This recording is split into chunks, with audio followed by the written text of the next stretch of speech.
Inclusion is leaving the door open for anyone who means to approach it. Equity is ensuring there is a pathway to that door for those who need it. The National Education Policy 2020 is that very pathway which befittingly aims to ensure equity and inclusion in education by addressing all forms of exclusion and marginalization, disparity, vulnerability, and equality in education access. Alongside, it develops our understanding towards the fact that education needs a greater focus on accessibility, equity, and quality. A very good afternoon to one and all present here. I, Hita Shah, with Amab Jaiswal, welcome you all to this webinar on equity and inclusion in higher education institutions, with special reference to the National Education Policy 2020, organized by Faculty of Social Work and Internal Quality Assurance Cell, that is IQAC, the Maharaja Sayajirao University of Baroda. Without further ado, I request the technical team to play the university song.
Thank you. I now request Professor Dr. Bhavna Mehta, Dean and Head, Faculty of Social Work, the Maharaja Sayajirao University of Baroda, to kindly deliver the welcome address. Over to you, ma'am. Good afternoon, everyone. Namaskar.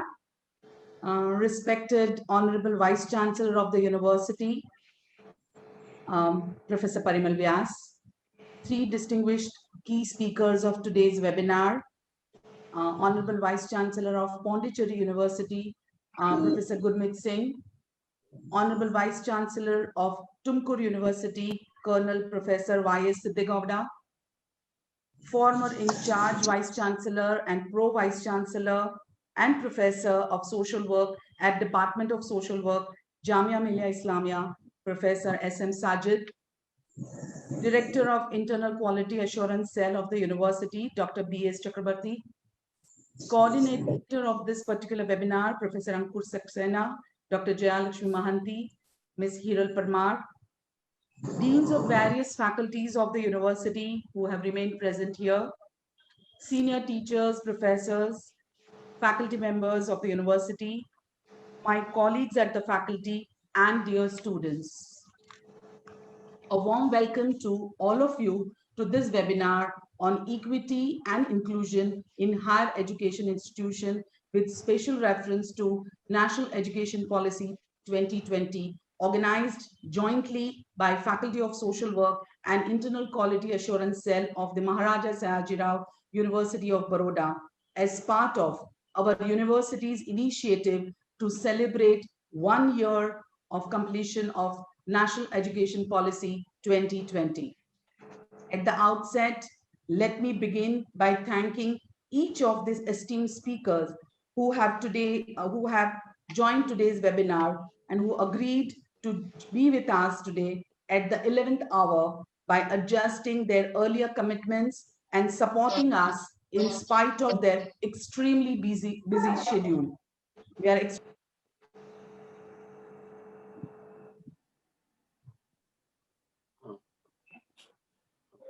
Dr. Bhavna, you are unmute. Please unmute yourself. Oh, I'm so sorry. No issue. No issue. I'm so sorry. I didn't realize that. Thank you. Sorry, sir, for bringing it to my attention. So good afternoon. Namaskar, everyone. Respected Honorable Vice-Chancellor of the University, Professor Parimal Vyas. Three distinguished key speakers of today's webinar. Honorable Vice-Chancellor of Pondicherry University, Professor Gurmeet Singh. Honorable Vice-Chancellor of Tumkur University, Colonel Professor Vyas Sidegowda. Former in-charge Vice-Chancellor and Pro-Vice-Chancellor and Professor of Social Work at Department of Social Work, Jamia Millia Islamia, Professor S.M. Sajid. Director of Internal Quality Assurance Cell of the University, Dr. B.S. Chakrabarti. Coordinator of this particular webinar, Professor Ankur Saxena, Dr. Jayalakshmi Mahanti, and Ms. Hiral Parmar. Deans of various faculties of the university who have joined us today, senior professors, teachers, faculty members of the university, my colleagues at the faculty, and dear students. A warm welcome to all of you to this webinar on equity and inclusion in higher education institution with special reference to National Education Policy 2020, organized jointly by Faculty of Social Work and Internal Quality Assurance Cell of the Maharaja Sayajirao University of Baroda, as part of our university's initiative to celebrate 1 year of National Education Policy 2020. At the outset, let me begin by thanking each of the esteemed speaker of today's webinar for agreeing to be with us today at the 11th hour by adjusting their earlier commitments and supporting us in spite of their extremely busy schedule. We are really grateful to each one of you for your understanding, cooperation, and trust on our efforts. Kindly accept our sincere gratitude, all of you, please. Education in India has gone through many changes over the years. Post-independence, the education system has been subject to many plans and policies to meet growing demands of the nation and to realize the dream as enshrined in the constitution of our country. Education became a fundamental right and has ensured that each child between the age of 6 to 14 years completes or attains free and compulsory primary education. However, the gap widens when it comes to higher education, where many people are either forced to drop out or quit their continuing education.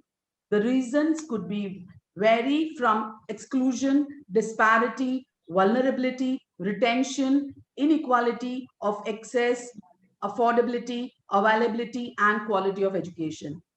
Though the earlier education policies, that is National NEP 1968, 1986, emphasized on compulsory education and tried to remove disparity between various social groups, the uniformity of education amongst various social groups is yet to be achieved. we see that disparity amongst females, education ratio, though has decreased over the period of time, as well as their enrollment in higher education has also increased. We see that the girls of belonging to scheduled caste, scheduled tribes, their ratio in higher education is still a worrisome. Similarly is the case of other vulnerable groups like people with disability, people belonging to other disadvantaged and remote areas of the country, minority communities, people, having transgenders, LGBT communities, their enrollment in higher education is still, it remains to be a worrisome issue. The new National Education Policy 2020 aims to ensure equity and inclusion in and through education, and ensures that no individual is left behind from having access to good quality education. Diversity is reflected in terms of the share of enrolled students from various social backgrounds and groups, and that becomes one of the challenging area where national education policy is addressing to, for higher education to take steps.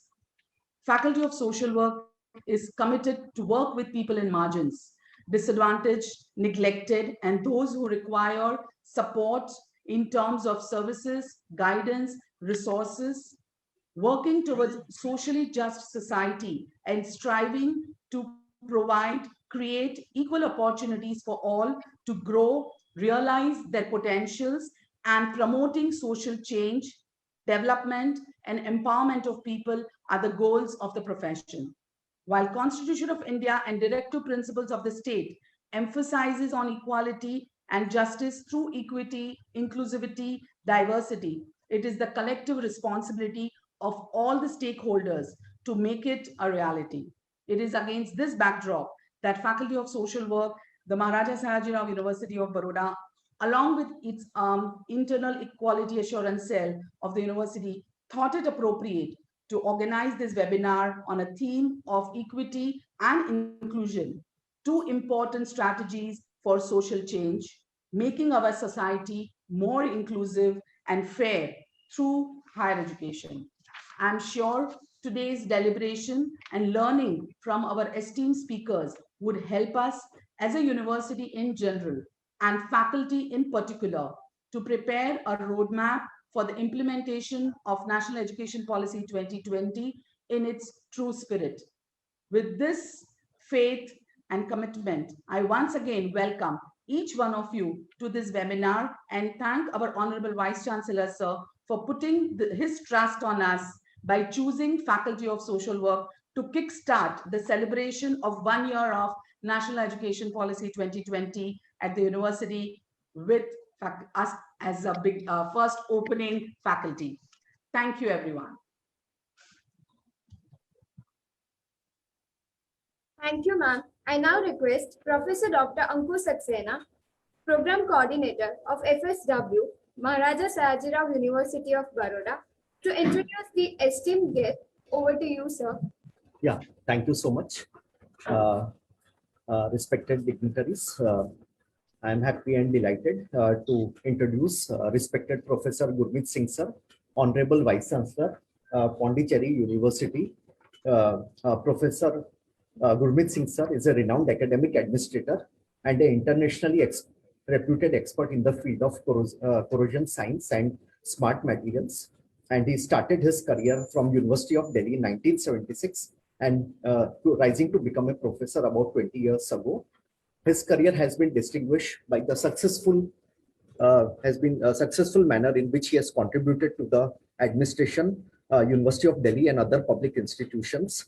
He has held the position of Proctor, Head of the Department, Member of the Executive Council 2005-2010, and numerous other administrative positions in the University of Delhi. Besides serving as OSD, Deshbandhu College, he has been on high-level committees of the UGC, DBT, CSIR, and other public institutions. An inspiring teacher and mentor of research, Professor Singh has guided 14 MPhil and 50 PhD scholars, several of the resulting contributors, and have received accolades and best paper awards at international and national conferences. An oft-decorated academician, Professor Singh has received, among other honors, the Meritorious Contribution Award, the Annapurna Award, membership of the Royal Society of Chemistry London, and fellowship of SAEST and the Electrochemical Society of India. Sir, on behalf of the Maharaja Sayajirao University of Baroda and Faculty of Social Work, we welcome you to this webinar. Our second dignitary is respected Dr. S.M. Sajid sir, a senior social work educator and a professor for 35 years and is currently working as a professor in Jamia Millia Islamia, Department of Social Work, New Delhi since 2001. Served Jamia Millia Islamia as a registrar, pro-vice-chancellor and officiating vice-chancellor during 2010-14. In addition, Professor Sajid also held positions of advisor, Centers of Higher Learning and Research, Jamia Millia from 2008 to 2011, and as a director, Academic Staff College during 2007-2008. He established the Nelson Mandela Chair of Peace and Conflict Resolution and was its founding director. He was OSD, AJK Mass Communication Research Center, where he developed a postgraduate program in development communication. He was also appointed as tour visitor by York University, Toronto, Canada in 2015, and taught summer course on critical intervention social work from Global South perspective in his capacity. To his credit, he has latest publication, Palgrave Handbook of Social Work Education, Switzerland, and Reflections on Social Work Professions. His area of academic and research interest include social work education, community work, field education, conflict analysis, and peace building and minority studies. Sir, on behalf of the Maharaja Sayajirao University and Faculty of Social Work, we welcome you to this webinar. Our third very distinguished guest is Colonel Professor Vyas sir. Respected sir, is Honorable Vice-Chancellor, Tumakuru University, Karnataka. Sir is an academician with an in-depth knowledge and profound skills set in teaching, pedagogy, research, education, and administration. His distinguished career experience spans around 39 years.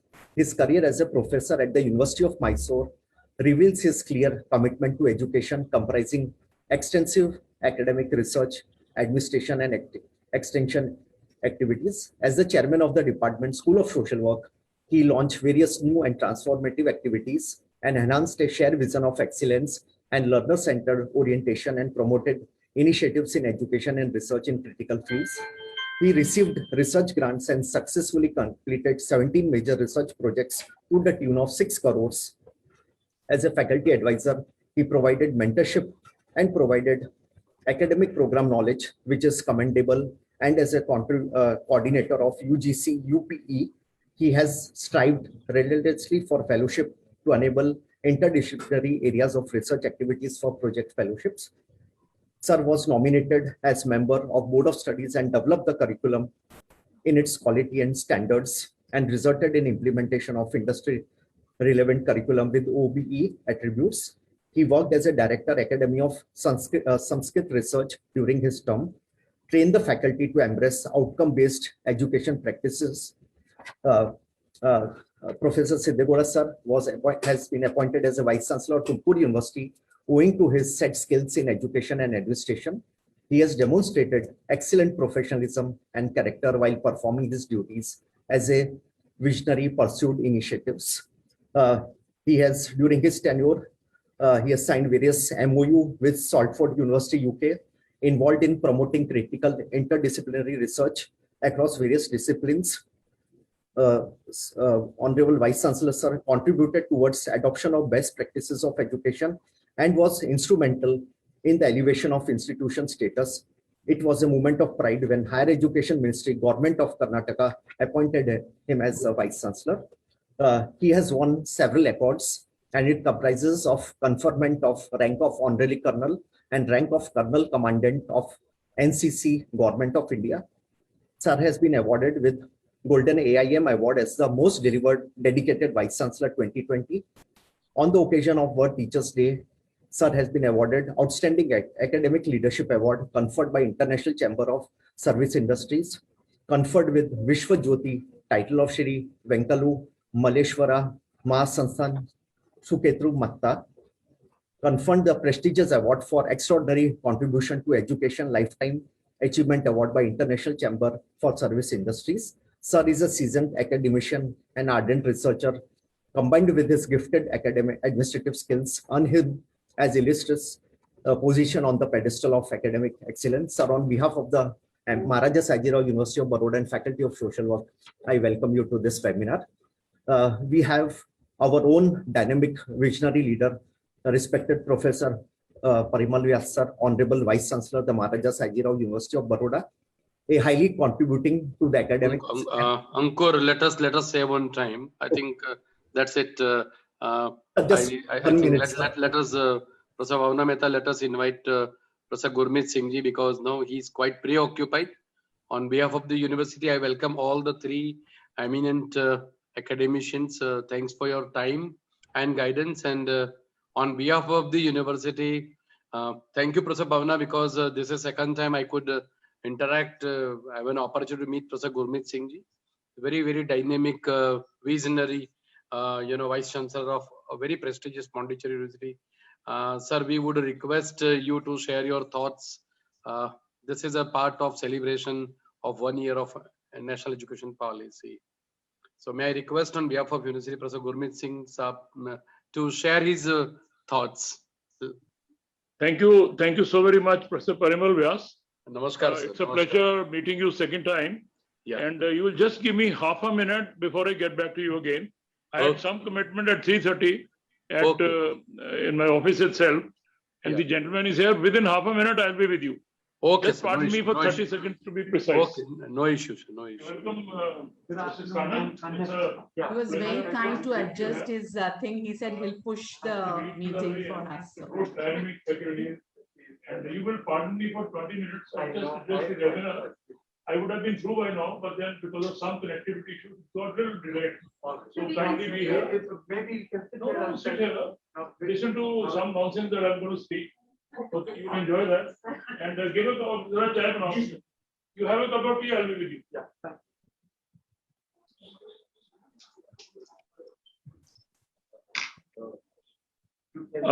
I'm sorry, I took 30 seconds off because somebody was to come to me at 3:30, and he's a justice from High Court, and he came here with atomic accuracy, which I'm really impressed with.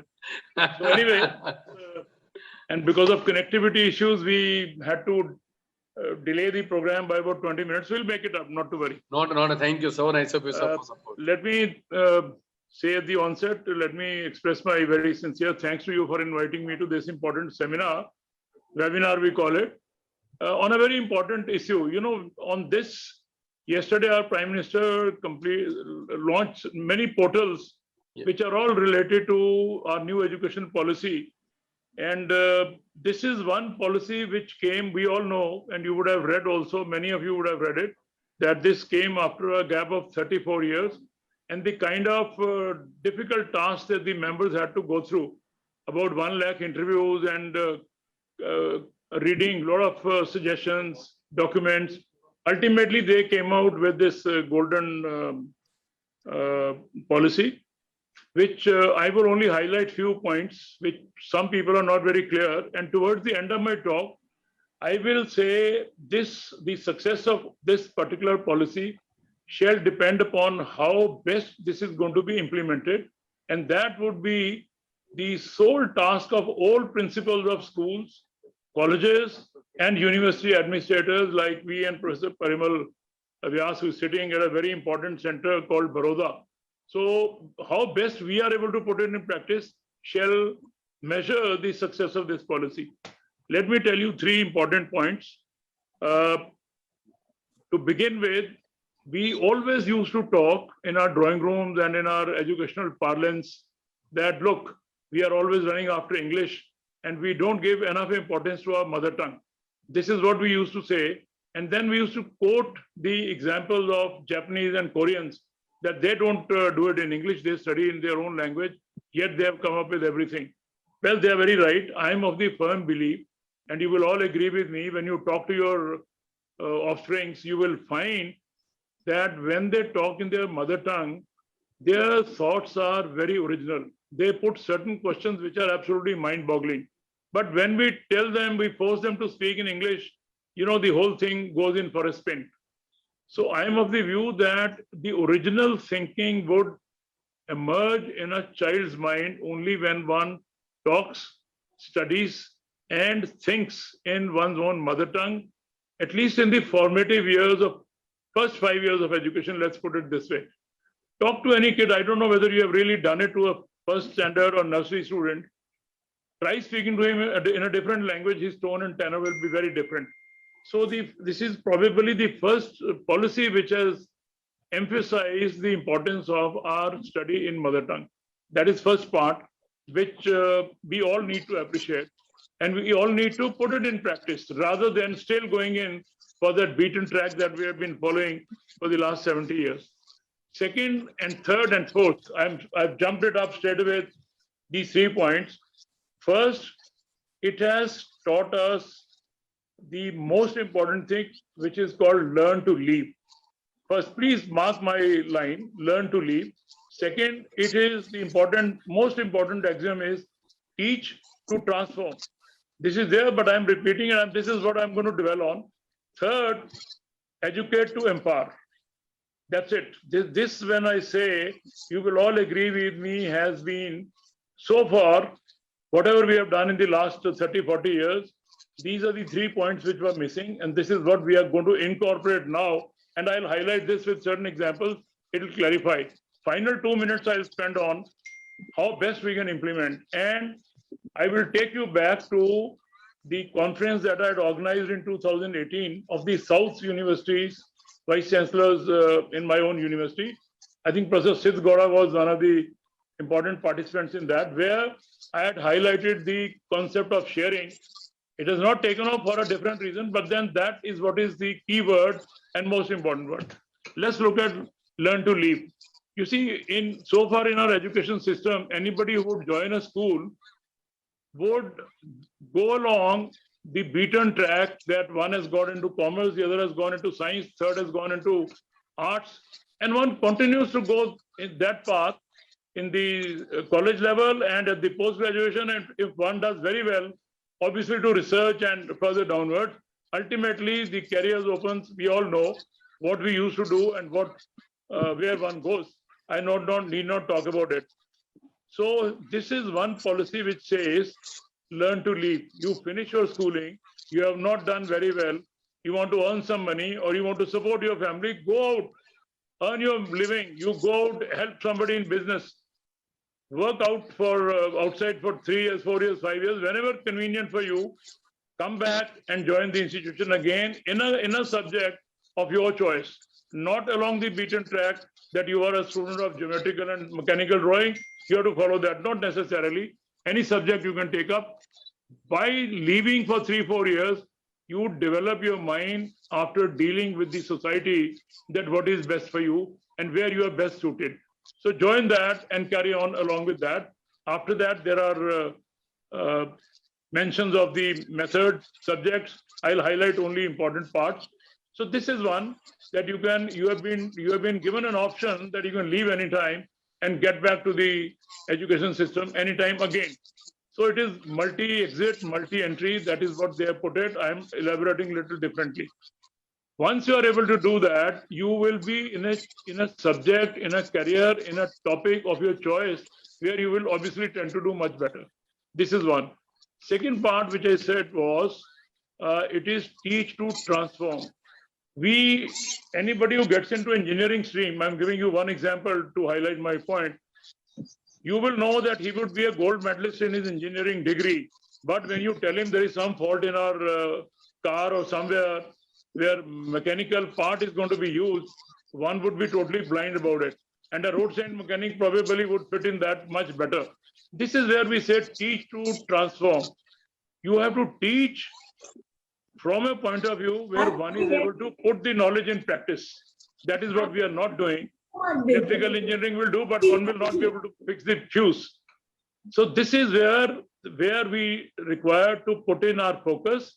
If our society needs technologists more, we'll put it that way. Or if you need basic people, we will be able to pull them out after 1 year or 2 years. Third important point is educate to empower. Educate to empower, when I say, that is the point where our society shall be using the educationist. One should be able to put that in practice. Somebody does education degree, but one is not able to write straight on the blackboard. It is ultimately going to be of no use. So these 3 points, if you remember, are the ones which are going to be the key figures for building up the society. We will have a lot of doctors, but when a doctor will tell you that go and get your blood tested, you will find in that village or in that taluka or whatever you call it, there may not be enough labs, there may not be enough technicians. So this policy lays emphasis on that if somebody is not keen to go further, let him do only the technician part. This is where our community colleges, if we develop, would come in handy and they will fulfill the gap. So if there are enough technicians, enough labs will be there. So one will not have to bother to run around to look for the testing. People go in for X-ray diagnostics, there are not enough technicians, not enough labs. So where is the need to go for advanced degrees when somebody can handle after doing 1 year or 2 years diploma? This is what this policy is going to highlight. And then the key feature, lastly, when I try to put it for everybody's benefit, you know, we have recently, yesterday, in fact, we opened Bank of Credits. I said multi-entry, multi-exit, you leave your education 5 times in your career, but whatever you have done, you deposit in your account. That is what is like a bank account, that you have done that many credits, this much more you have to do in order to earn a degree. You can get back anytime and complete those credits and get the degree if you desire, if you wish. If you don't, you have left after 2 years, you can always set up some lab, some entrepreneurship, or some kind of venture of your own. And if you are comfortable there, there's no need to come back here. I'll take 2 minutes more. I was traveling in Switzerland way back in 1981. Let me tell you, I was very young and I was on board a ship, wherein I found an American professor from Stanford, economics professor, and a carpenter from the same place, California. They were discussing all kinds of topics, economics, world affairs, and I was standing close to them and I was overhearing that a carpenter was as knowledgeable and he was as comfortable as that professor was in discussing all kinds of topics. When I discussed with them, he said, well, I started my career, I left it, joined back again left it, and completed a degree, but I'm basically a carpenter. I have my own furniture factory. He was earning as well as anybody else, but they were comfortable, they were both educated. I started thinking at that time, way back in 1981, will I ever have a situation like this in my country? Will you ever think a professor of economics or anybody for that matter, talking to a carpenter with same ease? No question. This is where this policy is going to bring our country to, where we need educated people. We don't need all PhDs or all postgraduates. We need people who are aware, people who understand their responsibilities, people who understand about their rights and duties. Right now, what this situation is, I did not highlight. And this probably is because of the fact that our system was absolutely faulty and we never paid about it. Then I was told that I have to talk about the inclusiveness. Once you accommodate all these points which I've talked about, I think everybody would be able to rope in, everybody will be able to join in, and everybody, particularly the parents, shall be having some kind of a confidence that if our child is not going to do well in this subject, I can always pull the person out and put him in a course of his desired liking, where he is likely to perform very well. If that is done, the efforts shall not be wasted. The efforts which one would put in will be the ones which will be absolutely useful to society. And this is what this policy aims at. Now, last 1 minute on how best to make it successful. How will it become an absolutely successful policy shall be the responsibility of all of us. When I say all of us, particularly the ones who are administrators, principals, directors, vice-chancellors, whatever you call it. Now there, we need to share our resources. This is what I had highlighted when I'd organized that conference. If I have some subjects and my neighboring university doesn't have it, we should be able to share. Send your students here, we'll teach them, we'll send you our students to your university. Libraries can be shared, labs can be shared. Where is the necessity for me to spend 100 crores on equipments which my neighboring university has? So we will share. And the important point which you have all read about, choice-based credit system, wherein you can choose strange subjects, strange combinations. If I am a chemist and I want to do music, I should be able to do it. This is what this policy aims at. But it is not necessary that Tumkur University will have chemistry and music also. If he has music and I have chemistry, we should be able to share this. I should be able to send their subjects, students to him, and he should be able to send it to me. This is where we need to all sit together and ponder over that how best to use our existing resources without spending much more money. If I have a rich library, I told everybody in South India that you can all use and get connected to my library and use all the research journals and everything. If I am spending 10 crores in a year, why should you be spending that? You spend on a different resource where I can use that. This kind of an approach would be the one which shall enable everybody to reach out to all kinds of subjects, to all kinds of disciplines, and this shall satisfy everyone's parents that yes, our child is getting what one wanted, and ultimately this will produce the kind of citizens which our society requires. We don't require all super specialist doctors or super specialist engineers. We require people at the grassroots who can serve you and me with equal ease. This is what this policy aims at, and this is what I complimented everywhere, that if this is implemented in the best of manners, some of which I've talked about, I think we are in for a wonderful change. And the most important point, to begin teaching in mother tongue is what we all need to emphasize. If that is done, I see no reason that why will not be equivalent to one of the advanced countries. Thank you so very much for inviting me over here, particularly Professor Parimal Vyas and Bhavna Mehta, who insistently said that I must come and join. It was a pleasure talking to all of you.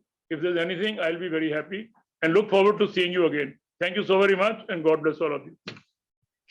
Thank you so much, sir, for agreeing to be with us. Really, really indebted to you for this. Yeah. Learn to leave, teach to transform, and educate to empower. This is the very essence that we need to inculcate in our educational gamut. Thank you very much, sir, for such an elaborate and informative session. I now request Professor S.M. Sajid, Professor of Social Work, Jamia Millia Islamia, to enlighten the gathering. Over to you, sir. Thank you very much. I hope I'm audible. Yes, sir. Yes, sir. Yes, sir. So, Professor Parimal Vyas, Honorable Vice-Chancellor of MS University, Professor Bhavna Mehta, distinguished panelist, Professor Gurmeet Singh, Professor Siddhe Gowda, Dr. Chakravarti, and other distinguished and eminent academicians and management professionals who are present here. I will use a short PowerPoint to highlight some of the points. I would avoid repeating what Professor Gurmeet Singh has already very lucidly elaborated upon in order to save time and effort. And then I will raise some of the issues which I consider as the challenges. I think Professor Gurmeet Singh has very rightly said that this is new national education policy is one of the policies in the recent times which has been so widely debated and argued and discussed. And that is how the process of policy formulation should always take place. We understand, and there is empirical evidence available to show that the social legislations and policies, when they have social sanctions, they have a greater possibilities of implementation and enforcement rather than those policies and those legislations which are made and which are enacted while sitting in the ivory tower. So I think this is in a true sense a public policy, because the public participation has been enormous in this particular policy. And I believe that no policy is cast in iron for all times to come. There has to be a flexibility in the policies to learn from the experiences as we go implementing the provisions. We still learn, and to keep an open mind about the policy modification and correction is also something which is, I think, an inbuilt aspect of this particular national education policy.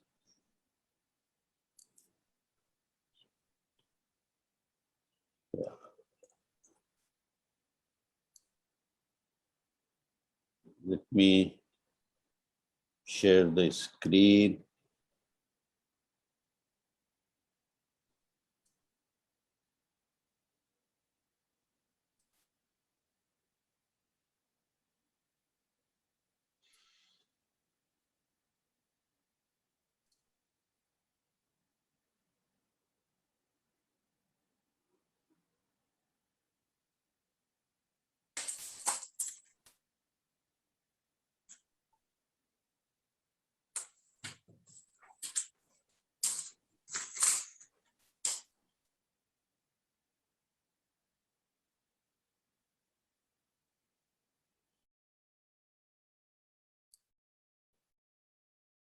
Can you see the screen, please? Not yet, sir. Not yet. Okay. So what I'll do is, I think without wasting any further time, I think there is some issue with the sharing because this is going as a Zoom platform I'm not very used to using. So I'll discuss without sharing the screen, but I'll consult it as my own notes. So when we talk about higher education, we realize that there has been a tremendous expansion of higher education. Since 1950-51, if you look at, there has been the expansion in terms of the universities increasing 29 times, colleges increasing by 60 times, and the enrollment in the universities and higher education increasing by 90 times.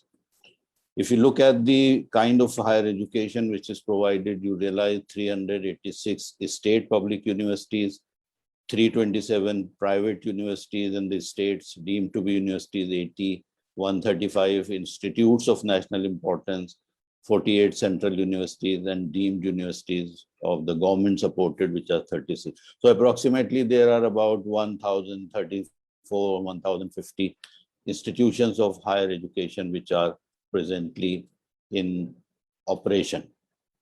But still, in spite of that expansion of higher education, we realize that there exist inequalities in various forms. First is in terms of the access to higher education. The access is still restricted to limited number of people. And if you look at the gross enrollment ratios, they are nearly 26, 27%, and which the policy, I'm happy, project to achieve 50% by the year 2035, which shows that we still have a long way to go. The inequalities also exist in terms of the subjects which are studied by different people, different socio-economic groups, and different genders. Like we realize that women are very, very limited in terms of number when it comes to STEM subjects, science, technology, engineering, and mathematics. Likewise, I think there are other sections which we find they are generally, even if they approach higher education, their chances and opportunities are limited to general arts courses, commerce maybe to some extent, and other social science courses. Then the higher education system also offer a very stratified structure of the opportunities which are available. The stratified structure in terms of opportunities, meaning for different people, there are different kind of access, differential access, differential quality, differential kind of availability is available, which results in determining the earning and social outcomes by the prestige and by the kind of a status of the institution and the discipline that you study. Like, you know, within the higher education institution, there is a very diverse hierarchy of the institutions and the courses which are offered.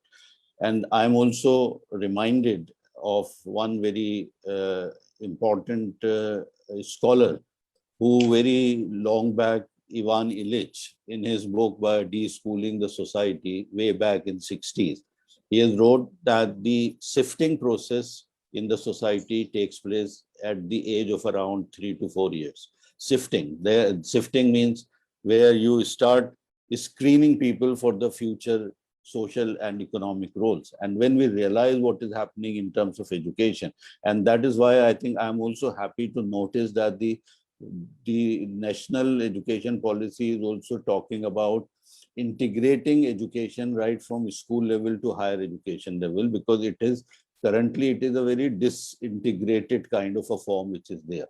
So coming back to the Ivan Illich point of, say, shifting taking place at the age of 3 and 3+ is where the children are admitted to the nursery schools.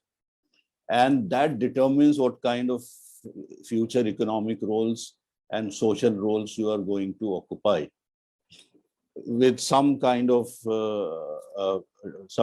exceptions, of course, are here and there. There are people who have studied in the government schools and have done very well.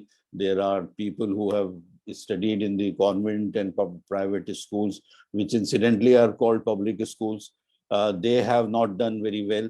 But I think the general rule is that if you get into a good school at the nursery level, your path to your future is determined in terms of better social opportunities, better economic opportunities, and better other opportunities. So that kind of a cycle is to be broken if we have to really make some kind of a effort in terms of changing what is existing as of now. If we look at the inequalities in higher education system, they are manifested in the enrollment by the level of income of the family and the parents, regional and social categories, the socio-economic status and parental education. Disparities in higher education by income levels means that it is found that lower gross enrollment ratio is found to be higher in lower income categories. So as the income level goes up, the gross enrollment ratio in those communities keep on increasing. Similarly, we find that there is a regional disparities. Higher education opportunities are very unevenly distributed across the country. If we look at the kind of a graph, and I think again, because of this technical snag of sharing, if we look at the kind of institutions of higher education, like even if you look at 48 central universities, how they are geographically distributed, you find that they are in some states, there are hardly any central university available. Likewise, the other kind of state-wise, region-wise, urban-rural kind of distribution of the higher educational institutions is very, very distorted and very imbalanced. So that is one of the major challenges in terms of removing the disabilities. So if you look at the rural-urban disparities, like the gross enrollment ratio is 24 in rural areas and 44 in the urban areas. And it also has a lot of commuting and economic burden, which is there on the people who have to travel long distances from the rural areas to semi-urban or urban areas to access an institution of higher education. And there you don't have very choice in terms of which is a good institution, which is the bad institution. You end up in that institution which is closest to your residence, whether it is good, bad, or worse. Particularly in certain states, North India, where I belong to, has been very, very bad in that respect, where women's safety and security is a major concern. I think the travel by women to distant places for schooling and for higher education is a major stumbling block, and that is also pushing back the women who otherwise have shown a lot of promise in terms of the achievements, in terms of the sincerity, in terms of achieving the higher levels and better participation and results in higher education. So the social disparities, we realize they do exist in terms of disadvantaged religious groups like scheduled caste, scheduled tribe, and Muslim as a Muslim minority, which is found to be lagging behind all other religious and ethnic groups.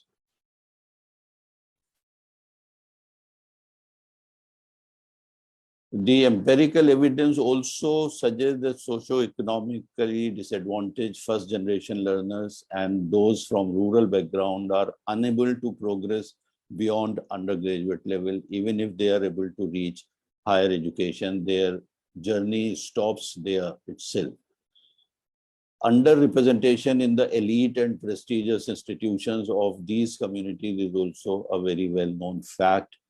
And underrepresentation of students from disadvantaged social groups in the STEM subjects, as I mentioned, is also one of the very important element in higher education. So if we look at the underrepresentation of these disadvantaged groups, and if we talk about the numbers, I think it's mind-boggling, like 15.5% of scheduled caste. Even if we go by the reservation statistics, 7.5% for ST, 27% for other backward classes, 14% or 13% if you add Muslim. So that is nearly a 2/3 majority of the total population actually belong to the socio-economically disadvantaged sections of the society. And the effects of the underrepresentation of these groups are that they affect the ability of young people to acquire skills for entry to the market, limiting intergenerational mobility. And the first point I would like to, because Professor Gurmeet Singh very rightly mentioned about the need for restricting, maybe in a way, higher education and not mindlessly going for higher education degrees, even if they are not required. And then I think the vocationalization of higher education also he was hinting at, if I got it correctly.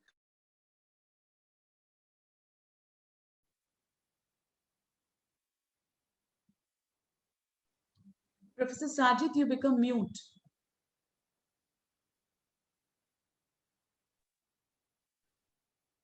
Okay. Am I audible now? Yeah. Good. Yes, sir. So in case of India, I think we realized that we also assess the status of people by the kind of work they do. And the dignity of labor is not very, very widely prevalent and available to this. And as a result of that, I think most of the earlier efforts of vocationalization of education and higher education have failed, because we still prefer white collar jobs over a blue collar jobs. Like a foreman in a factory, even if he's working or earning more than a clerk in a government office or somewhere else, I think they are preferred. So that is a kind of a change which I think has to be brought about in the social values of the society, where dignity of labor has to be accepted. I don't know how it is going to come about, but I think professions like social work, who deals with changes in the social norms, social values, perhaps will have to figure out how this kind of a change can be brought about. So the effects of underrepresentation in higher education are also there in limiting the intergenerational mobility. So most of the people who are there, they are forced to follow the family occupation because of this limited intergenerational mobility, because they do not get the equal access to the quality higher education which should be available. Reinforces pre-existing social inequality. This underrepresentation also promote pre-existing social inequality. So the kind of a level playing field which we have been talking about, which is missing from the scenario, is very, very critically required. And if we look at, I think the national education policy has identified those socio-economically disadvantaged groups, which are called SEDGs, which also have been categorized into few groups to clarify, because the various steps required to deal with this have also been elaborated subsequently, which I'll touch upon. So these are gender identities: male, female, transgender, socio-cultural identities, social castes, scheduled tribes, OBCs and minorities, the geographical identities such as the students from villages, small towns, etc., disabilities, including learning disabilities, socioeconomic conditions such as migrant communities, limited income, children in vulnerable section, victims of child trafficking, and victim of children of child trafficking, orphans, etc. These have been classified as the SEDGs, for which it is realized that higher education needs to address these particular issues so that the level playing field can be created.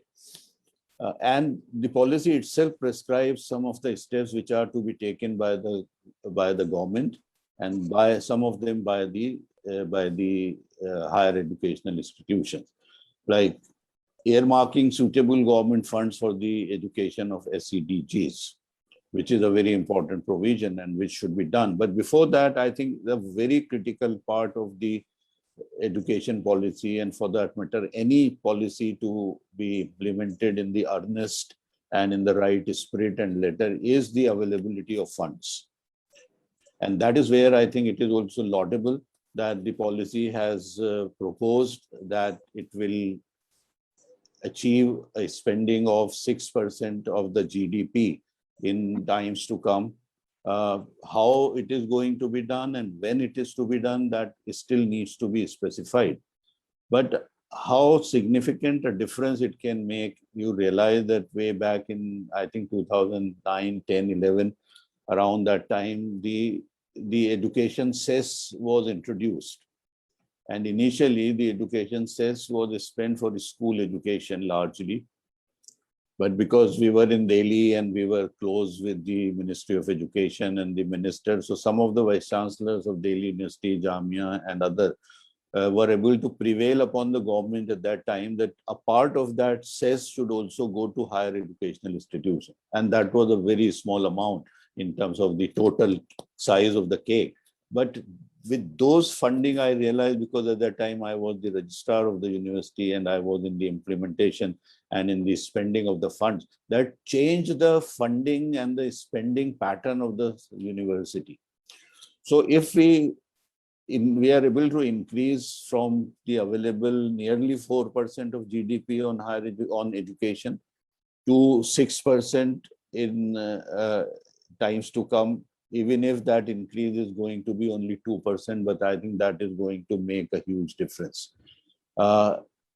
Presently, on higher education, out of that 4%, 1.4 or 1.7%, I think somewhere in that range, is spent on higher education. That also should proportionately be increased if we have to really operationalize some of the very well-intentioned measures which have been proposed by the policy itself, like earmarking suitable government funds for the education of SEDGs. Similarly, setting clear targets for higher gross enrollment ratios for these particular groups which are lagging behind, enhancing gender balance in admissions to higher educational institutions. Surprisingly, like I was looking at few of the acts of the parliament by which some of the central universities, the older ones particularly, have been created. And I found that there is a provision in the act that these institutions are very much empowered and it is legitimate on their part to make reservations for weaker sections, including women, for admissions. But hardly any institution has actually used those provisions and made reservations for women in general. So I think we also have to look for what are the available legal statutory provisions which can create or which can be used to create a level playing field and reduce the gaps which exist among the access to higher education of different social groups in the society. And this part, which I think Professor Gurmeet Singh has mentioned, teaching in the mother tongue, in the mother language, is very, very critically important, because I think there is a colonial mindset which continues to affect us. The English medium education is considered to be better, is considered to be best. And I think the opportunities for those who can speak English well, and also imparting higher education and other education at different levels into English medium, which is not a language which is natural to us, which is our mother tongue, or which we are very familiar. It is a second, third, or fourth language for most of us. But I think the kind of enormous literature which has developed in that language put those who pursue higher education in English medium at a very, very distinct advantage. So though it is a laudable idea to really promote education in general and higher education also in the regional languages, I think it will be one of the greatest challenges to create the educational and academic resources in terms of the literature of the comparable quality with the English literature. Otherwise, I think the disadvantage in one form or the other will continue to perpetuate in the society. I'm coming to the last few slides, only 2-3 of my presentation, and then I will conclude this. These are some of the steps which are proposed to be taken by higher educational institutions, mitigating opportunity cost and fee for pursuing higher education. Yes, I think, but these educational institutions, I think the higher education is highly subsidized if you look at the tuition fee, etc. But I think the trend which is there in terms of the self-finance courses, that needs to be checked. And the provisions of the alternative funding, provisions of cross-subsidization, etc., have to be explored, because the funding, howsoever you are able to increase, they will always be going to be in short supply.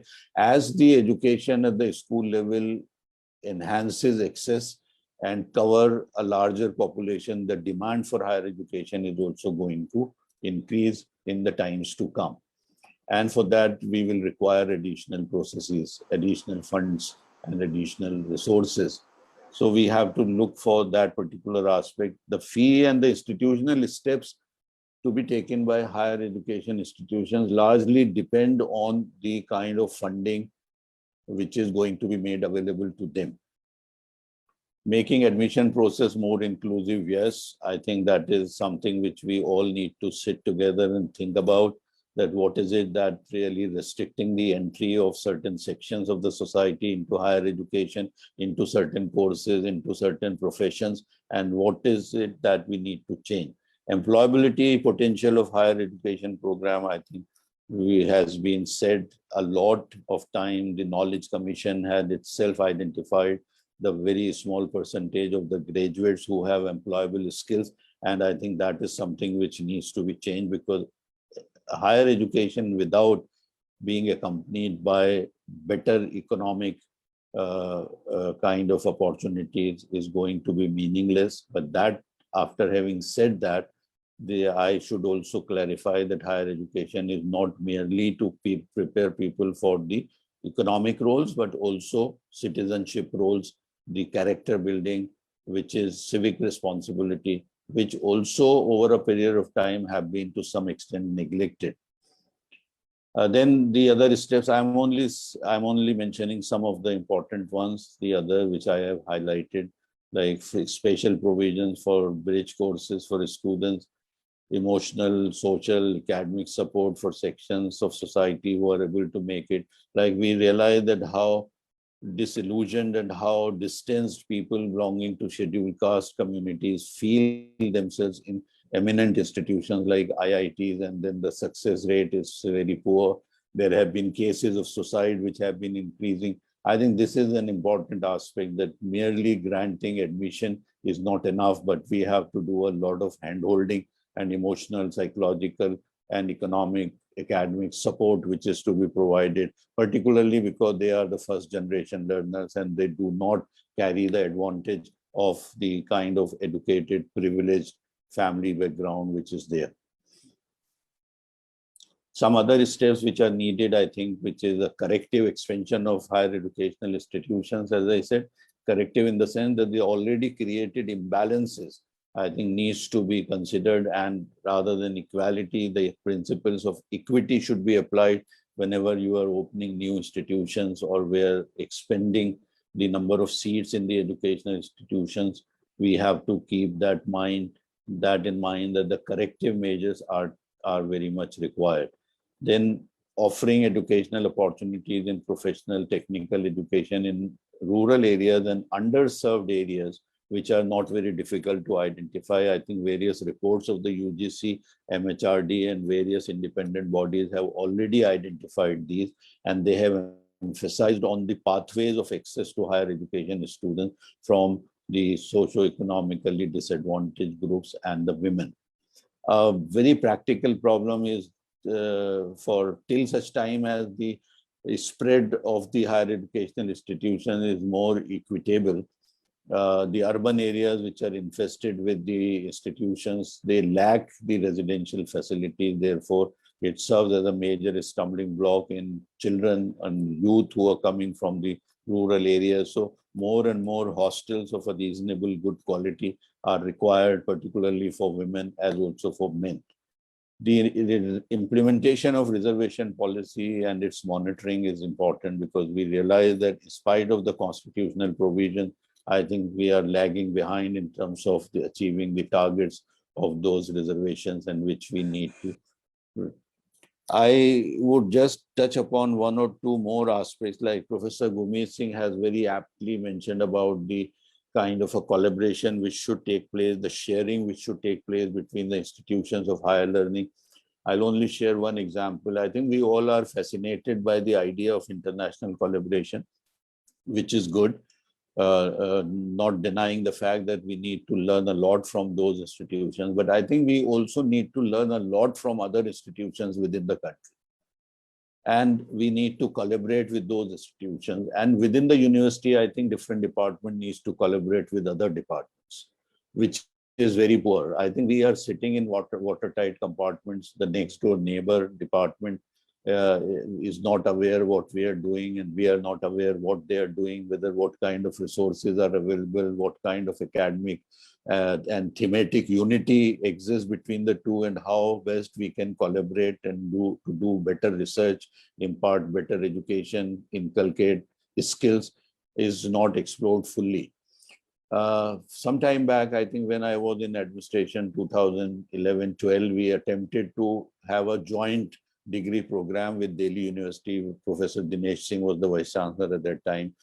And Najib Jung was my Vice-Chancellor. I was the Registrar at that time and Pro-Vice-Chancellor subsequently. So we started developing, and then we realized that there is no provision in the UGC Act as such for having a joint degree with any other degree granting institution in India. It took a lot of effort to persuade Professor Ved Prakash, who was the chairman, and Kapil Sibal, who was the minister, and other people in the Ministry of Education and HRD at that time it was known as. And then a provision was created, and we were able to finally offer a MSc in mathematics education, because mathematics was the area of Dinesh Singh, and MSc in mathematics education. That MSc, which is awarded by Delhi University and Jamia Millia Islamia even today.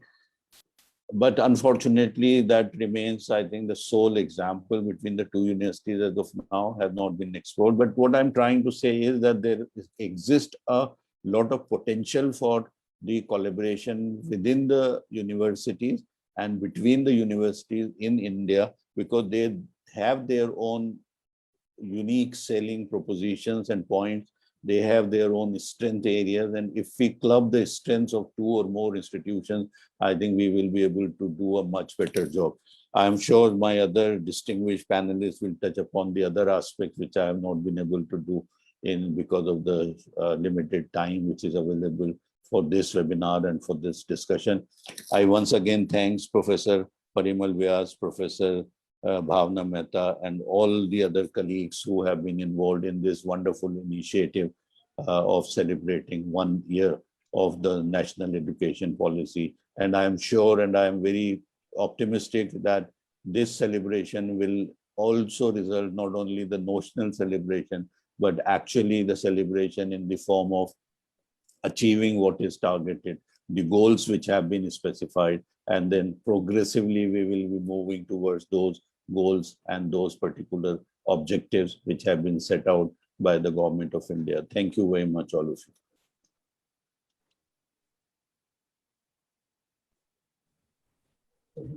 Rightly said, sir. No policy is cast in irons of all times to come. Modification and flexibility is important to evolve with time.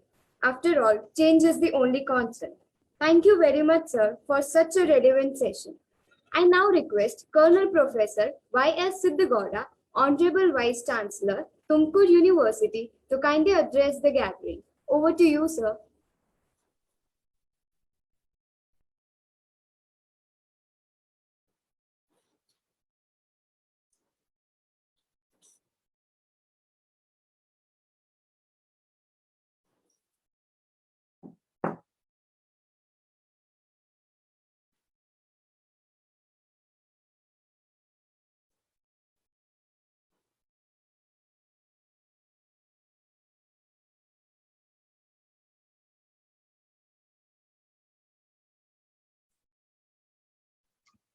Professor Siddhagowda, you are mute. You are mute. Sorry. Respected Vice-Chancellor, Professor Parimal Vyas, respected Vice-Chancellor of Pondicherry University, Professor Gurmeet Singh and Professor S.M. Sajid, I would like to appreciate and thank the Faculty of Social Work under the steward leadership of Professor Bhavana Mehta and IQAC cell for having invited me as one of the key speakers for a very pertinent and relevant topic, which is at the heart of social work profession. It's a matter of pride to be associated with the university and its academic endeavor in bringing about the significance of national education policy, more so in the first year of its implementation. 29th July 2020, we adopted this. And I hope that Karnataka, I think Gujarat also started, are going to be the torch bearers in the implementation of the policy from 21. Equity and inclusion are essential and important ingredients to delivering on diversity promise to higher education. Inclusion often referred the relationship to diversity is vital for all members of campus community, but in particularly the important to historically under that represented and marginalized population. If you look at the definition of social work is concerned with the promotion of social change that engages with the downtrodden, disadvantaged, marginalized, oppressed, suppressed. If you look at in this context, that addresses their plight through the empowerment of education. Inclusion is the international, intentional, ongoing, active, institutional efforts to reap the educational benefits of diversity. On a campus, inclusion means having a valued voice, seeing others like you represented around you and in the curriculum, and knowing that you belong and matter based on how you experience the environment and your interactions with others, which is at the core of social work perspective in being all inclusive. Equity, as we all know, that encompasses achieving parity in students' educational outcomes regardless of race or ethnicity, particularly given the marginalized of some socially and economically backward groups in education. Institutionalizing equity on our campuses can be achieved as we understand and adopt equity-mindedness. This is the buzzing word, which is a mode of thinking that calls attention in patterns of equity in students' outcomes, resulting in individual and institutional transformation, which social work strives relentlessly in bringing about through its curriculum and fieldwork practice. Higher education can achieve its mission and deliver on the promise of access for all if we institutionalize, embrace equity-minded approaches in our approach. Only then will colleges and universities be better positioned to effectively withstand and overcome the inevitable threats of crisis and help their most vulnerable students to overcome obstacles. Social work education in India has experienced an unprecedented expansion in the recent decades.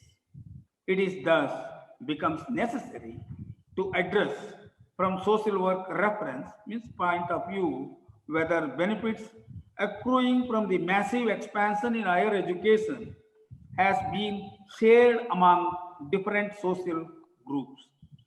Achievements in ensuring equity in access are further overshadowed by the unfavorable conditions associated with the academic progress and such experienced by students from the disadvantaged groups inside the higher education institutions and campuses. Social work needs to augment research and fieldwork projects that aid in favorable public policies and institutional strategies that help equalize opportunities for pursuing higher education and promote equity in student learning and labor market outcomes. Social work needs to emphasize at the institutional level on the needs for devising strategies to address diversity and consequently develop socially inclusive higher education campuses. The idea of inclusive growth is based on the notion of equality of opportunity. Equality of opportunity demands that deserving students from all social groups are provided sufficient opportunities for self-development, which social work principles stands for. The main basis of exclusion are reason, religion, caste, gender, economic disparities, and disabilities, etc. Therefore, strategies for achieving inclusive growth brings in the forefront the role of social work that includes affirmative policies targeting the socially disadvantaged and marginalized, economically poor, and people with disabilities. The progress made in any society needs to be addressed and assessed on the basis of the distribution of benefits among different social groups for assessing the inclusiveness of growth as means of production shall not be concentrated in the hands of few. We know that it is clearly mentioned in our constitution. We have made considerable progress in reducing poverty and improving the standard of living. The turn of this century was characterized by growth in our economy.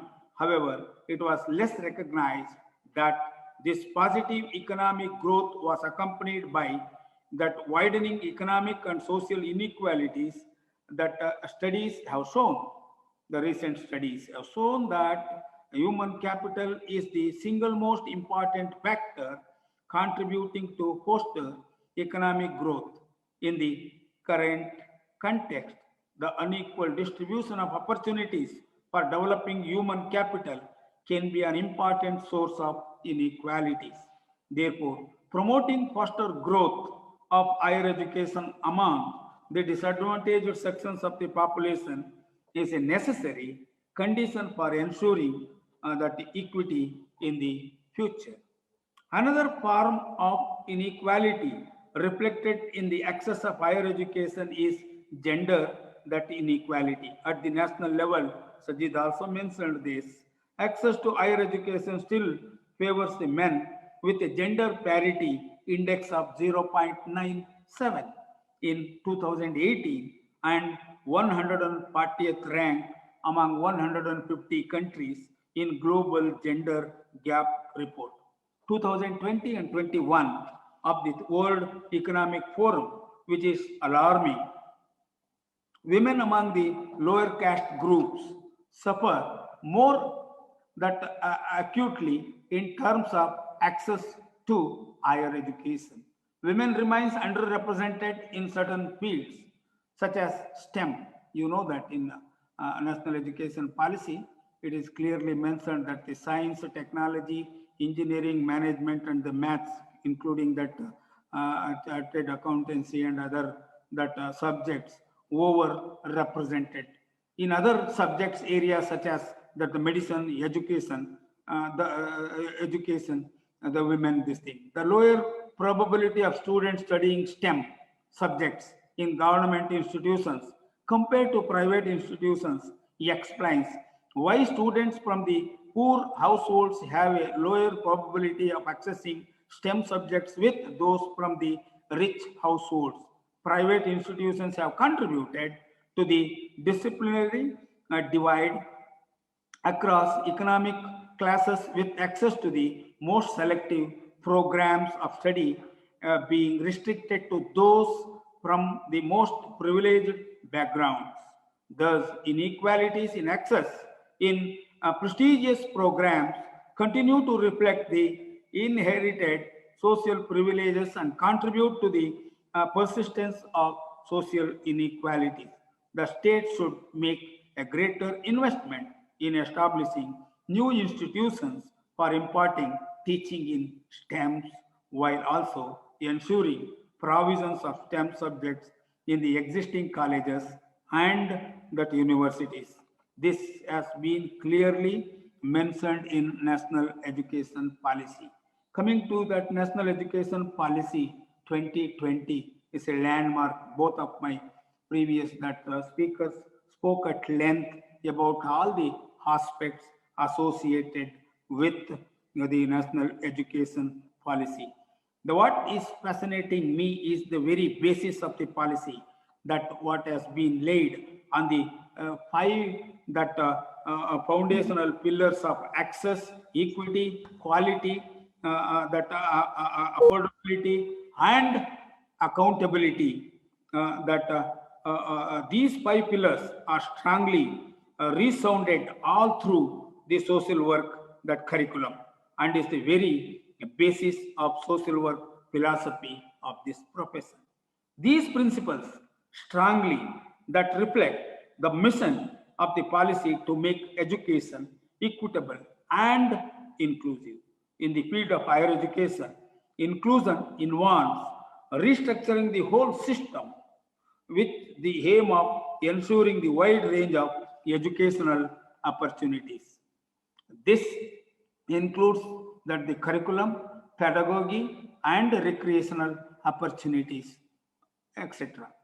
The policy is designed to avoid segregation and isolation of ethnic and linguistic minority, these with disabilities, and also those who face learning difficulties due to language barriers and are at the risk of educational exclusion. Quality higher education can open a vast array of possibilities that can lift both individuals as well as communities out of the cycles of disadvantages. This policy envisions ensuring equitable access to quality education to all students, while the special emphasis on socially and economically disadvantaged groups. The dynamics and also many of the reasons for exclusion, these that socially and economically disadvantaged groups from the education system are common across higher education sectors. Therefore, the approach to equity and inclusion must be common in all higher education space.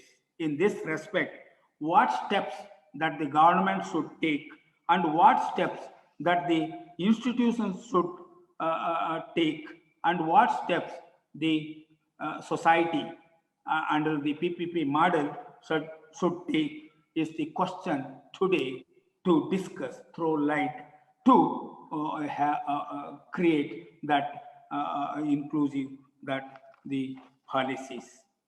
During this pandemic season, we all witnessed how the 32 crores of children that kept away from the school system in globe that 150 billions. Really, it is alarming. Almost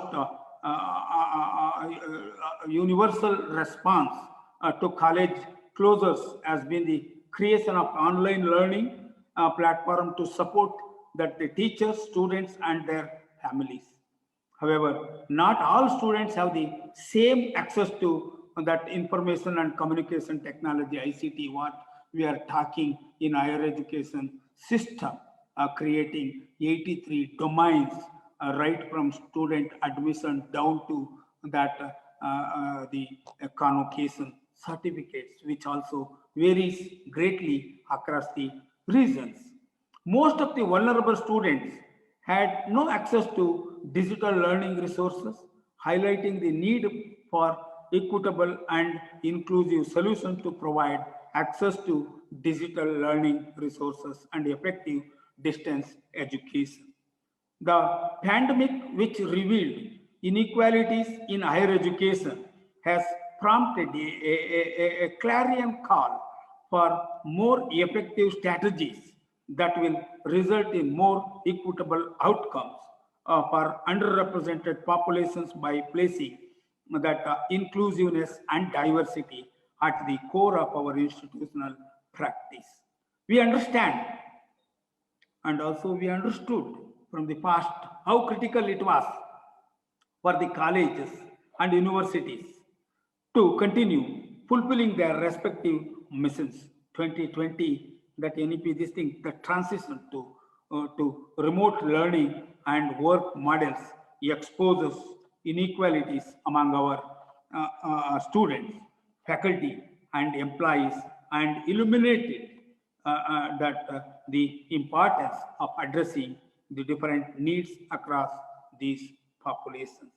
To conclude, friends, lack of education impacts the economic growth of nations, individual incomes, and the social well-being of all the citizens of the country.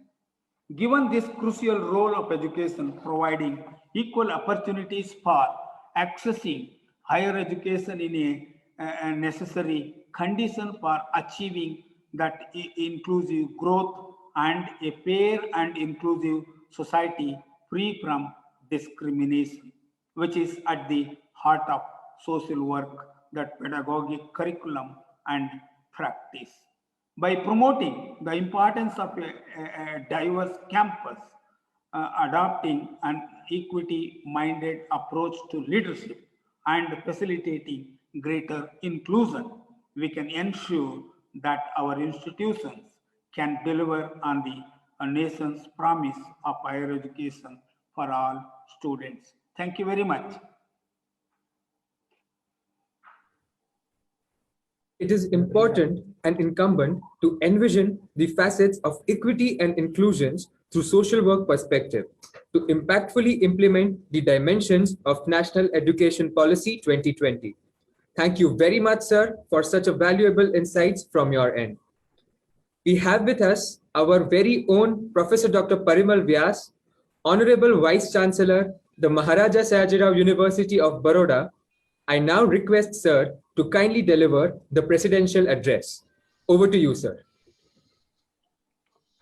Yeah, am I audible? Hello. Yes, sir. Yes, sir. Yes, sir. We can hear you. Yeah. Meeting. A very good evening to all the participants of this very, very important webinar. And I'm very happy to be a part of celebration that has started yesterday with the blessings of Honorable Prime Minister Narendra Bhai Modi. The entire country is celebrating 1 year of implementation of national education policy, and the Maharaja Sayajirao University of Baroda is also very active in implementation of national education policy. And I take this opportunity to congratulate Professor Bhavna Mehta, Professor M.N. Parmar, Dr. Nambiar, Professor Saxena, where the team of the Faculty of Social Work have thought of, and they have taken care of a very important theme, very sensitive one, concerning equity and inclusion in the higher education institutions. I was quite happy to listen to Professor Gurmeet Singh ji from Pondicherry and Professor Sajid ji, and then last we had a wonderful presentation from Siddhi Gowda Sahab. I would like to share some of my experiences because I got an opportunity to, participate in the action plan. You can call it action plan, or you can call it a report that we have submitted. There were various groups that were constituted by the University Grants Commission on different themes of the implementation of national education policy. So I got this opportunity to be a part of this group incidentally, that is equity and inclusion. What am I going to do is that the entire celebration now that has started at the national level, including that at the Maharaja Sayajirao University of Baroda, what we want is that we want to prepare a roadmap for the implementation of the national education policy. Now that is the challenge before us, and Professor Gurmeet ji also tried to touch upon. I would not like to discuss on the theoretical aspects because I think that has been dwelled upon. It has been discussed. You'd be surprised to note, if you study very carefully the document of national education policy, the reference of socio-economically disadvantaged groups, it comes at 7 places. Now that's very interesting. That in itself shows the emphasis that we have on these SEDGs. And when we talk about socio-economically disadvantaged groups, let's understand that they have been classified. They have been classified into gender identities like female and transgender individuals, socio-cultural identities like scheduled caste, scheduled tribe, other backward classes and minorities. It also talks about geographical identities, which include students from villages, small towns and aspirational districts. Disabilities, which includes learning disabilities and socio-economic conditions, which is related to migrant communities, lower income households, children in vulnerable situations, even victims or children of victims of trafficking, orphans, including child beggars. And I think now we are all passing through this COVID pandemic. I hope you're aware of certain schemes which state government of Gujarat and government of India has introduced for those families where they've lost their parents or single parents. And the understanding is that government of India wishes that once the infrastructure and participation, if we can keep it at a place, ensuring quality would be the key in retention of students. What am I going to do is that I'm going to talk about some of the facets which I think we should keep in mind. Now, the national education policy, to start with, the first one foremost is that let's talk about how to ensure equitable access to the highest quality education for all learners, including the group for which we are discussing and having a webinar as of now. In fact, what I'm going to do is that I'm just going to bring to your notice some of the operational aspects which we should keep in mind. The first and foremost, for ensuring equitable access, is we need to implement reservation policy, and I think there is a proposal to extend it also in the private higher educational institutions. We need to open new multidisciplinary higher education institutions in or over nearly in each and every district. There are some multidisciplinary higher education institutions we need to open, which would be specifically and exclusively for women. We need to, enhance our budget for scholarships, fellowships. We need to relax the, payment of fees, the criteria pertaining to age, cutoff criteria that we consider for admission. The Honorable Speaker, Professor Sajid was also talking about strengthening and popularizing of science, technology, engineering, and mathematics in school education. Let me just, try to make it clear that in the national education policy, when you carefully study a chapter on school education, you find a lot of discussion, a lot of focus, a lot of emphasis on equity and inclusion on this socio-economically disadvantaged group is given in case of school education. One of the most important challenge we all are faculty members and students, we need to address while implementing national education policy. We need to sensitize teachers and we need to focus on outreach programs. We need to introduce bridge courses. One of the most important requirement, I think, maybe before a couple of days back, unfortunately, in one of our medical college, we in fact, the issue of ragging got surfaced. And immediately at the national level, we started getting, follow-ups, and immediately the action was taken up. Why I'm bringing this to discussion here is that it also talks about development of the grievance redressal portal, I think, which is very, very important. And each higher education should also focus upon developing this portal so these grievances can be resolved. Taking it further, for ensuring equitable access to the highest quality education for all learners, we should have a single window portal for scholarships and fellowships. We need to bring special, scholarships for women and such groups like transgender, Divyang. Women representatives should also be made a part of selection process. That is one of the, aspect which has been now being discussed. We need to, implement. We need to ensure that our admission processes are easier, transparent, and inclusive. And one challenge which I think the higher educational institution needs to adopt, while taking care of implementation of national education policies, what are the reasons of dropout, and how can we reduce the dropout of these SEDGs? We need to appoint counselors. We need to provide them trainings. We need to bring, the students of madrasas and ashram schools into mainstream. We need to promote courses as per the needs of geographical areas. And taking it further, I'll tell you how we would enhance capacity creation. Now, that's very, very important challenge which we all need to address. How we would increase the or how we would create additional seats in all higher education institutions. We need to review infrastructural facilities and the other requirement as per the guidelines. I'm not going in detailed discussion. See, we are all talking about increasing GR, and one of the possible outcome, one of the possible solution that we can explore is we need to identify accredited higher education, institutions which should start offering ODL courses. We need to encourage them to develop and offer online courses, and that would require setting up of the regional agencies for accreditation. We need to review ODL and online regulations. I can share my experience that yes, recently in one of the exercises at the UGC, I was one of the members in reviewing the ODL regulations to see to it that how can we take care of certain problems which are faced by these kind of special groups.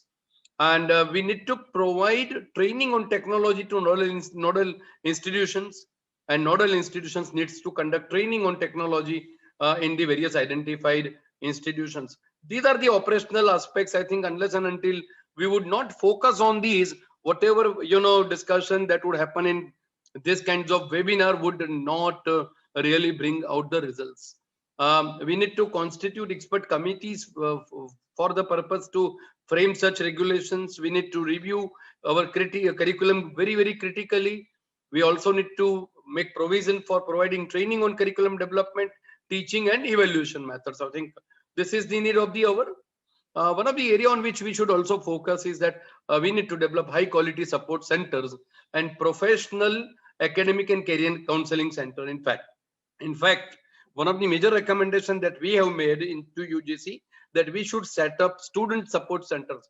I'm very happy to share with you that in our university we have set up what we call it as Students Facilitation Center.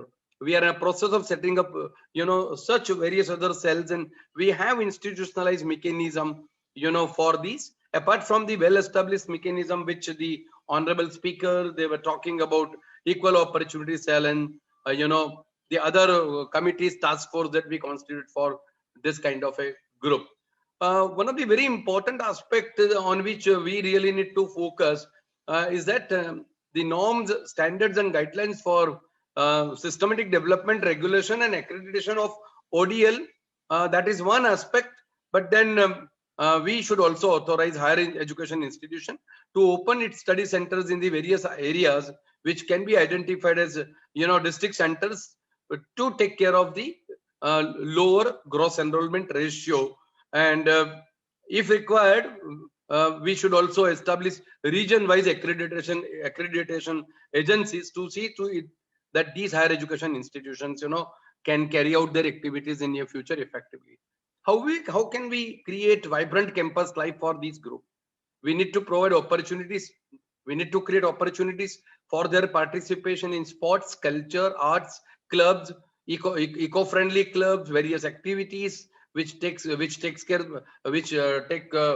being taken care of by various clubs. So we need to identify and promote talents at the school level. We need to conduct various activities, various camps, and probably that was one of the reasons why I thought we thought collectively that Faculty of Social Work should take. We should recognize, students of the special groups with the medals and certificate and cash prizes. As I said, we should relax in their fee age cutoff criteria, and then we should also incentivize teachers who take care of them. This is also very, very important. Promotion of NCC in school and higher education. Now I think it has been addressed, at the national level. Involvement of NGOs, I think, to include in students' community development project is very, very crucial. And I think in our country, probably we have a very impressive track record. Now, but we need to set up counseling systems, as I also said, apart from grievance redressal portal. We should have a system for counseling to help them to handle the stress and emotional adjustments. Now, this is what we will have to work, because if you read para 33, the National Education Policy is given a directive to all higher education institutions to constitute a small group having senior faculty from SCDGS as its leader for effective implementation of the various guidelines that are mentioned in the National Education Policy. Let me take another area on which we should also explore for operationalization to help this group in implementation of NEP, and that is students from rural background. We need to strengthen our equal opportunity cell. We need to provide them free or subsidized fee and safe hostel facilities. We need to conduct outreach programs for teachers and wardens to eradicate social evils and improve their mindsets to bring them in the mainstream. We need to create an inclusive campus environment for even the young students. And when I talk about it, we also need to take care of creating the various infrastructural facilities. We know the ground realities, but we really need to become sensitive and address this while implementing the National Education Policy. We also need to have a tie-up with the local medical institutions, health centers, to provide them this kind of facilities which are required. And we should also consider the implementation of insurance scheme for their students, because it is we who will be required to take care of their socio-economic well-being and also their mental well-being. What kind of incentives which we need to offer to the meritorious students of SC, ST, OBC? And I think we are all aware of various schemes which are in place. We are implementing it, like funding under various schemes, programs, guidelines. We should allow these students to work in a part-time, maybe in a private sector or maybe in some other government sector. We should use the services of such students in the area. I think we all are aware of internships in our university. We also try to provide these opportunity, earn while learn scheme, merit come in scholarship, and we should harness the talent, and we should ensure that we can take care of we can develop the merits, by involving them in solving various community problems and challenges which are faced by community, industry, and other sectors. I would not repeat the financial assistance.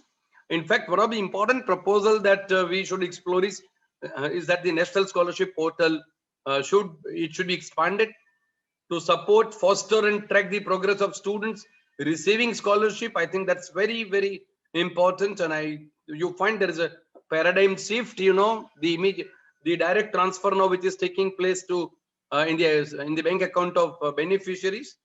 One very important challenge that we should address, collectively by all higher education institutions, especially we need to encourage private higher education institutions to offer larger number of receipts and scholarships to students. We need to, include these activities pertaining to these group in our NEC re-accreditation and also in our NIRF ranking. The factual data of these group, we should also upload it on the portal of the state government, central government, so on and so forth, so that we can actually work out we can think of introducing various innovative schemes, allocating budget, its monitoring, and I think then the purpose of these national education policy for this group we would be able to enhance. In fact, I would say that yes, Government of India and state government should earmark some suitable funds for the education, for enhancing education of this group. We should set clear targets for increasing a higher GER for this group. We should provide them attendance-based scholarships. We should we should strengthen, we should be able to strengthen and create a positive, conducive environment for disabled-friendly students. And I think one area which I could recollect one of the eminent speaker was trying to address was how can we, enhance our gender balance in admissions in higher education institution. Apart from special scholarships for women and other groups and removing infrastructure inequalities, let us remove these infrastructural inequalities and the timely disbursement of scholarships, fellowships, and so on. What we need to do, what we also need to do is that we also need to provide them free or subsidized transport facilities, because access is, I think, one of the very, very important issue. Can we think of introducing some new courses like Faculty of Social Work, Faculty of Family and Community Sciences, short-term courses exclusively, which would focus just not on skill development but employability, and this group can be brought into mainstream. And once we would be able to make them, we would be able to empower them with their economic mobility, economic support. I think we would be able to really help this group for which we are discussing today. We need to recruit women faculty members. We need to severely punish offenders and violators of various guidelines, regulations, which we need to periodically review. We need to enforce its strict adherence by the higher education institutions, and some support centers, counseling centers should also be set up.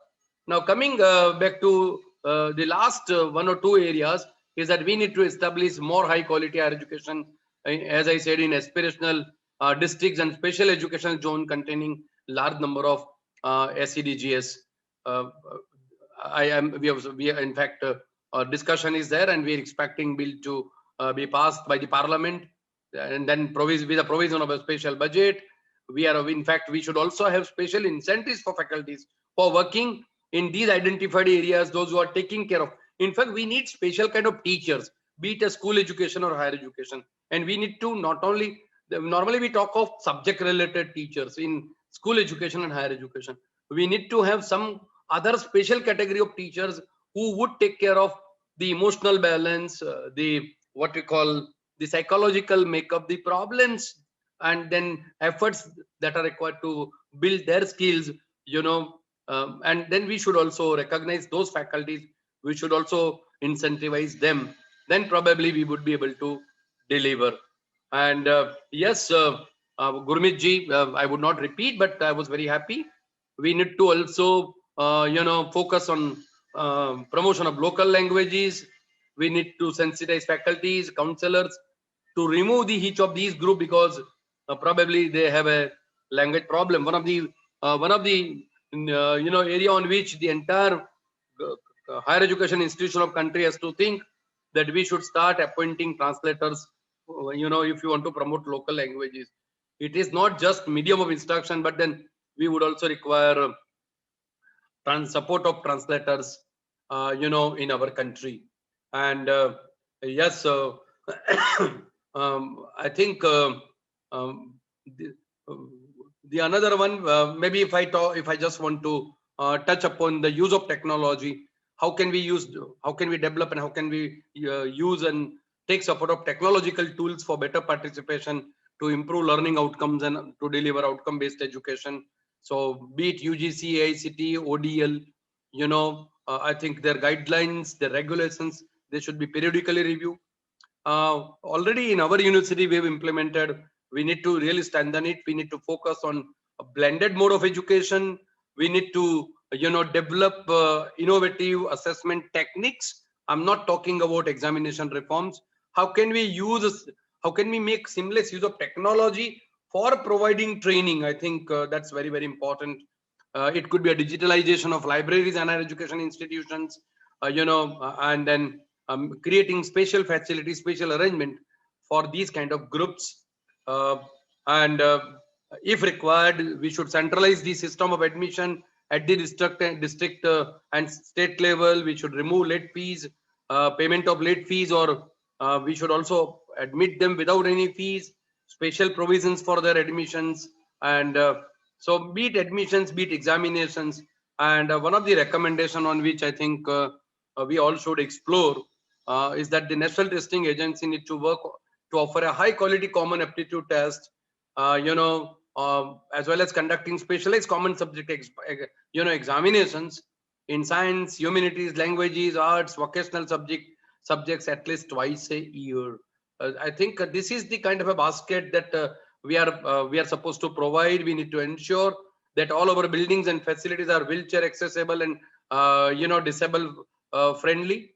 And as I said, that we need to create a group of additional special educators, not teachers. That is the kind of a category that we should create, and Government of India should provide a budget for that.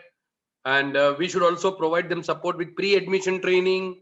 We should provide them special incentives and facilities for completion of or for carrying out these training in the higher education institutions. And we would be able to achieve all these what we are discussing in a webinar of a very important theme of equity and inclusion. We need to ensure sensitization of faculty, counselors, students on gender identity issue and its inclusion in all aspects of the HEI, including curriculum design and development. I think we should strictly enforce all regulations with no discrimination and anti-harassment rules. So these are some of my thoughts which I felt. These are all operational aspects on which I have talked about, and probably if I can work out, I want Professor Bhavna Mehta and team to work out. These are the clear-cut bullet points on which we all should work. Be it scholarship, be it training, be it creating special educators. I think then whatever that we are discussing with reference to these especially economically disadvantaged groups, maybe already a wonderful beginning has been made. I would not hesitate to say it is the first national education policy with a very great emphasis on these groups. And I'll tell you, when even we were preparing a report to be submitted, we have interacted with number of NGOs, number of experts, and probably the implementation part, the roadmap would be also, it would come in form of regulations, it would come in form of allocations that would come, from various verticals that Government of India is going to create.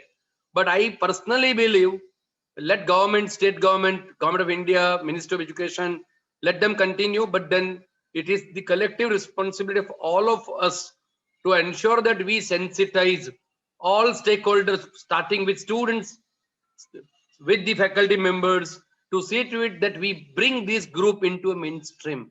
And I'm very happy that now we use the term Divyangjan, the people with special abilities, the people with distinctive abilities. And I think I'm sure once the implementation of these Rashtriya Shiksha Niti would start happening in all higher education institutions of country, we would slowly and steadily we would start getting the results, and the future would be very, very bright for all those students, you know, who come and want to, you know, achieve higher education, want to develop their skills, want to realize their dream in life.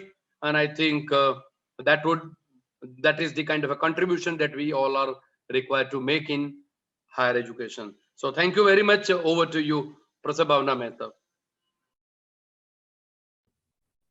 Rightly said by Sir. Developing a roadmap is essential to structurally and systematically ensure the implementation of National Education Policy 2020. Thank you very much, Sir, for showing us the way to do the same through your meticulously articulated suggestive measures. And indeed, we will definitely work on the points put forward by you, Sir. Thank you, Sir. Thank you very much. Since all the esteemed panelists so elaborately addressed the theme, we do not have any questions to deliberate upon. If at all we have any questions, the participants can put forward in the chat box and we may mail it to the esteemed panelists. Thank you. Thank you very much. On this note, I now request Ms. Hiral Parmar, Faculty of Social Work, the Maharaja Sayajirao University of Baroda, to kindly deliver the vote of thanks. Over to you, ma'am. Thank you so much, Amma. Good evening, one and all present here. It's my privilege and great honor to propose the vote of thanks on this memorable occasion. First and foremost, I thank the first speaker of the day, Professor Gurmeet Singh, who despite his busy schedule has found time to grace the occasion. Today, we had an opportunity to hear your thoughts, and this will surely be going to encourage us in our future events. I also express my heartfelt thanks to Colonel Professor Vyas for his valuable contribution. Your thoughts have enlightened our minds and have shown us a new path. I am grateful to Professor S.M. Sajid for your valuable inputs and inspiring us on this webinar. My heartfelt gratitude to Professor Parimal Vyas, Vice-Chancellor of the Maharaja Sayajirao University of Baroda, for his words of encouragement. His able guidance always encourages us. I thank him for his... Okay. Hiral, you become... My heartfelt thanks to our Dean and Head, Professor Bhavna Mehta, for welcoming the guest and her guidance and encouragement in all our efforts. I am thankful to Professor Ankur Saxena for introducing the guest on this occasion and for his involvement and to make this event a big success. I am thankful to Dr. Jayalakshmi Mahanti for her willingness and proactiveness. My special mention to all the participants for their active participation and dedication. My deepest gratitude to all the staff members for their cooperation. My special thanks to all the students, technical staff, media person who worked behind the scene. Without your support, we were not able to make this event a great success. Once again, thank you all. Have a great day ahead. Thank you very much, all the esteemed speakers and Honorable Vice-Chancellor. Please, thank you so much. I also express thanks to Dr. Chakrabarti in absentia, maybe because of exigency, he's not there, and Dr. Arun Anand for all his technical support to this program. Thank you all the deans as well for gracing and being with us throughout, and you all, I think, could sense my nervousness. So all of you have remained present with your and giving me your best wishes. Thank you so much, everyone.